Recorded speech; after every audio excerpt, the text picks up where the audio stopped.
keeps the people from going to the promised land for 40 years. In Psalm 95, in verse 9, it tells us, "When your fathers tested me and tried me, for they had seen my works, for 40 years I loathed that generation. And they were a people who err in their hearts. They do not know my ways. I swore in my anger, truly they shall not enter in to my rest." Here the psalmist, in reviewing the history of its people, talks about the failure of the people that had been led out of bondage in Egypt to trust God enough to fight through their fears in order to move into that promised land. And because of it, they are forced to wander in the wilderness for 40 years. In Numbers chapter 14 and verse 22, the text tells us, "Surely all the men who have seen my glory and the signs which I performed in Egypt and in the wilderness, yet have put me to the test these 10 times and not listened to my voice, shall by no means see the land which I swore to their fathers, nor any of those who spurned me will see it." You can see the anger of God, the frustration of God being poured out.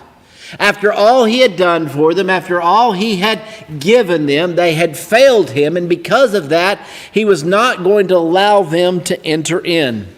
A few verses down in verse 32, he says, "But as for you, your corpses will fall in the wilderness.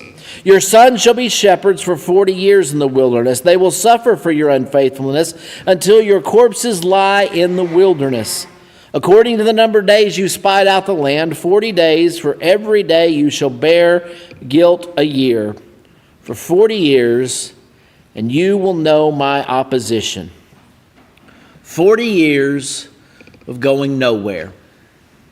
The distance from where they left in Egypt to where they were going in the promised land didn't take 40 years. You could have gone back and forth hundreds of times, but they didn't get to go. For 40 years, they went in that desert area. For 40 years, they wandered around. For 40 years, they were going nowhere. Irish novelist George Moore tells the story about Irish peasants who were put to work by the U.S. government building roads during the Great Depression. The workers were excited to have a job. When so many people were unemployed, when so many people had no work, they were greatly excited to have a job. But then they began to realize that the roads they were building didn't have a purpose. Little by little, they began to lose their excitement as they realized the roads they were building were going nowhere. The roads had no purpose other than to keep them fed, to give them a job to do. But as they started to work, the excitement died down and the people became listless. As the novelist wrote, "The roads to nowhere are difficult to build." Roads that are going nowhere are difficult to travel. Finding our direction when we have no place to go leads to some terrible things. For 40 years, the people of God were wandering in the wilderness with no place to go, no direction, no focus. But it doesn't mean they didn't do anything. They might not have had a purpose. They might not have had a goal. They might not be going anywhere anytime soon. They knew for 40 years they were going to go in this wilderness. Their kids would be born in that wilderness. They'd grow up in that wilderness. They would know nothing different. They would go through the suffering until finally that generation was gone and they could move forward. For 40 years they wandered, but it didn't mean they were completely idle, because there were some things that they did while they wandered. What did they do? Well, first we see they rebelled.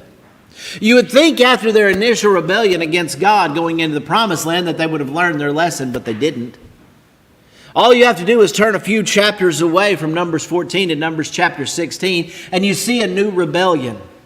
This rebellion was led by a man named Korah. He was one of the Levites. Him and some other fellow Levites who served in whose purpose was to serve in the temple, whose purpose was to be that dedicated firstborn to God. They began to rise up and speak against Moses. In Numbers 16, verse 2, it says, they rose up before Moses, together with sons of Israel, 250 leaders of the congregation, chosen in the assembly, men of renown. They assembled together against Moses and Aaron and said, you have gone far enough, for all the congregation are holy, and every one of them. The Lord is in their midst. Why do you exalt yourselves before the assembly of the Lord? These men stood up and turned against Moses. They turned against the leadership. Why? Because they said, we're going nowhere. And so they turned against Moses. Said, you think you're elevated. We're all equal here. We all should be able to go. We should all be able to midst in the congregation. And what's funny about that is the very person they were attacking was a person who was defending them. If it wasn't for Moses, they wouldn't be anywhere, they'd be dead. If it wasn't for Moses, when they went up to Mount Sinai, he had killed the whole lot of them and started over with just the descendants of Moses. But Moses, time and time again, had stood up for the people. Now, it's interesting in this section because these men were not men, they weren't rebel rousers. They weren't the lowest lot. They were men of renown. They were leaders in there among the people. But their desire for power, their desire for control, they come out and say, we shouldn't be listening to you, Moses, anymore. And they blame Moses. And God steps in. And God steps in and he's ready to punish them. But once again, it's Moses that stands up for them. And God punishes the people with a plague. And they get upset with Moses because the plague happened. What were they doing? You see, wandering people turn against the very people who are trying to help them. When you have no direction, those people who are trying to show you something better are the very people that you rebel against. They rebelled against God, they rebelled against his leadership, and they faced the punishment that God had. They were wandering, so they rebelled. But not only did they rebel, they grumbled. Turn over to Numbers chapter 20. In Numbers chapter 20, they're facing a problem they faced many times in the wilderness. There wasn't water. When you've got that many people, probably in the millions, traveling around, water is a vital resource. And you're not finding many oases that are there. So they'd always become concerned, where are we going to get water? But God had proven to them time and time again that he could bring bread from heaven. He could bring water from the rock. And so when they come to the place and they begin to see that there's no water, they begin to grumble. In Numbers chapter 20 and verse 10, it says they began to grumble about the people, and Moses was fed up with them. God had commanded him, go and speak to the rock again like you did before. This wasn't something that they should have been shocked by, because God had shown them before that he could bring water from the rock. And he sends Moses to do that. And Moses says to them, and he says, listen up, you rebels. Shall we bring forth water for you out of the rock? And Moses lifted up his hand and he struck the rock twice with a rod, and water came forth abundantly. And the whole congregation and their beasts drank. But there was a problem there, wasn't there? You see, God had told Moses to go and speak to the rock again. And I have no doubt that Moses probably intended to do that, but Moses gets so upset, you can hear it in his voice, you rebels. We're going to have to give you water again, and he strikes the rock 3 times. Problem is, that's not what God told him to do. In verse 12 it says, because you did not believe me and treated me as holy in the sight of the sons of Israel, therefore you shall not bring this assembly into the land which I had given them. Before he'd been told that, but now he'd been told something different. But Moses, in his anger and his frustration and his carelessness, he betrayed God. Because they were wandering, they grumbled. Because they grumbled, they caused a good man to stumble. And Moses now would be one of those who would fall in the wilderness, because he had failed God as well. Wandering people grumble until it brings good people to ruin. But what else did they do? They complained. They complained about everything. They complained about having no water. They complained about the food. I mean, here you think about, how are these people going to survive? God literally had bread fall from heaven. All they had to do was go and pick it up. When they got tired of that, the God would send quail and they would have meat to eat. All they had to do was go and pick it up, but it was never enough for the people. They were always frustrated and they were always complaining. Look at Numbers 21 and verse 5. Here it says, the people spoke against God and Moses and said, why have you brought us out of Egypt to die in the wilderness? There is no food, there's no water, and we loathe this miserable food. Isn't that funny? There's no food, there's no water, and we hate the food that we're getting. I mean, you can complain about not having enough, but if you're complaining about you're not having enough, then you can't complain about what you did get, right? There's no food, there's no water, and we don't like the food that we're getting. Could you make them happy? Apparently not. And once again, God becomes upset with them. Fiery serpents are sent among the people. Their condition gets much worse. God will eventually deliver them. Once again, Moses steps in. Once again, he provides them a way to be saved. The serpent would be put on a post. They would have to look to it in order to be saved. But once again, what they did brought them ruin. Wandering people make more problems for themselves. So what else did they do? They became unfaithful. You turn over to Numbers chapter 25. The people of that area, they're concerned. They don't realize that this army's got a long way to go, but they see them in the distance and they begin to worry and they think we got to do something about it. So they try to hire a prophet for hire to curse them, but God won't allow them because he says they're still my people.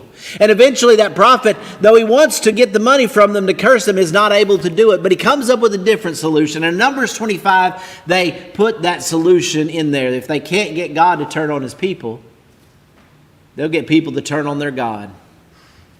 They became unfaithful.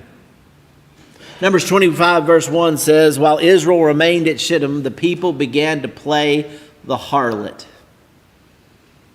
It's a figurative language in a very literal sense. They began to cheat on God.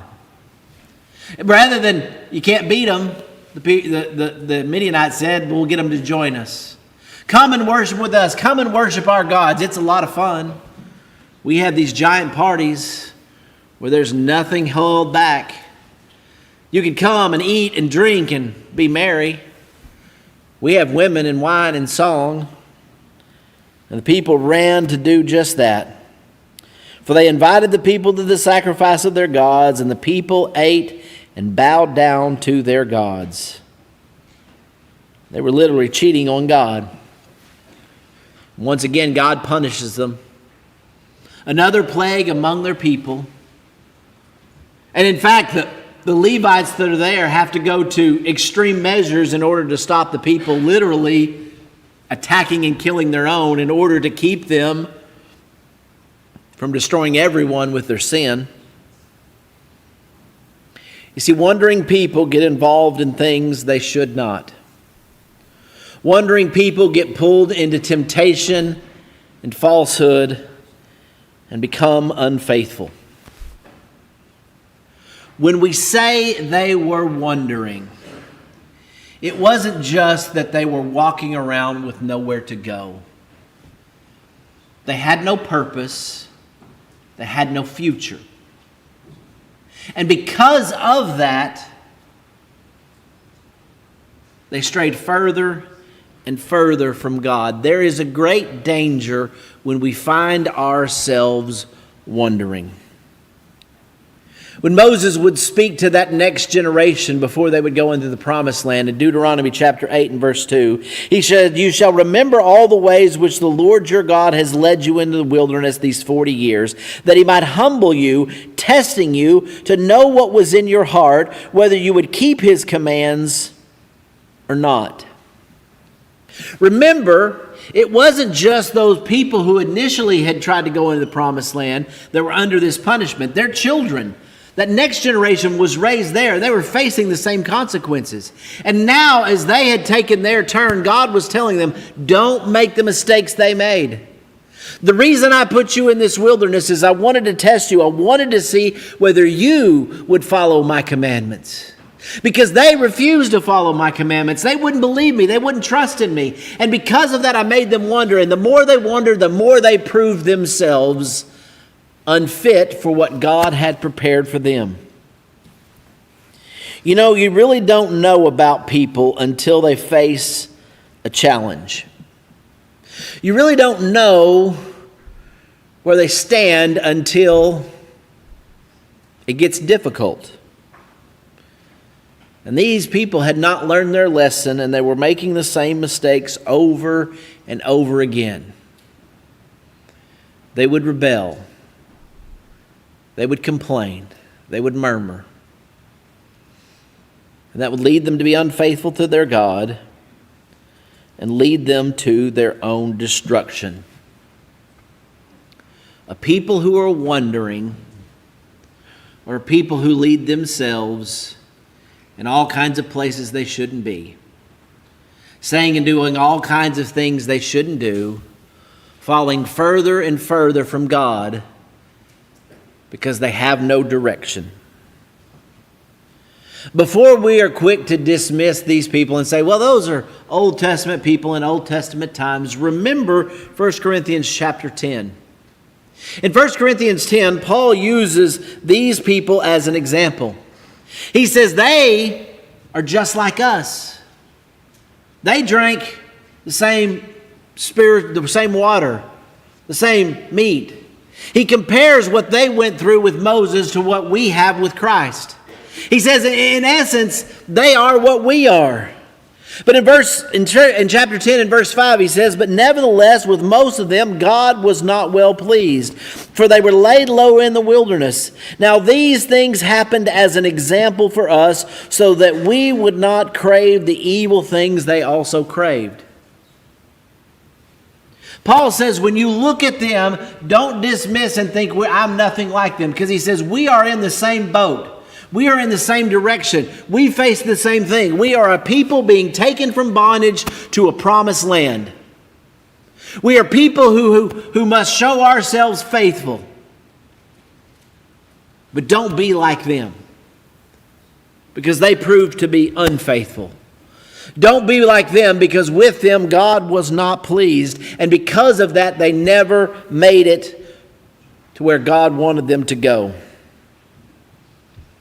They stand as examples for us so that we won't make the mistakes they made. People who have no goals, no plan, and no purpose are wandering. And it's a very dangerous thing to be wandering.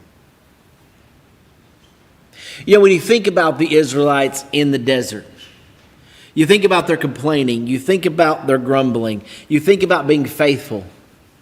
And I wonder if we look at that and said, because they were wandering, they did those things. Or is it because they did those things that they were wandering? But really and truly, it's kind of one of those feedback loops, right?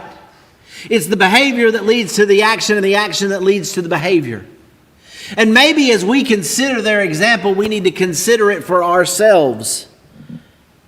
If we're just complaining, if we're less faithful than we were, if we grumble a lot, if we're rebellious, maybe it's because we're wandering.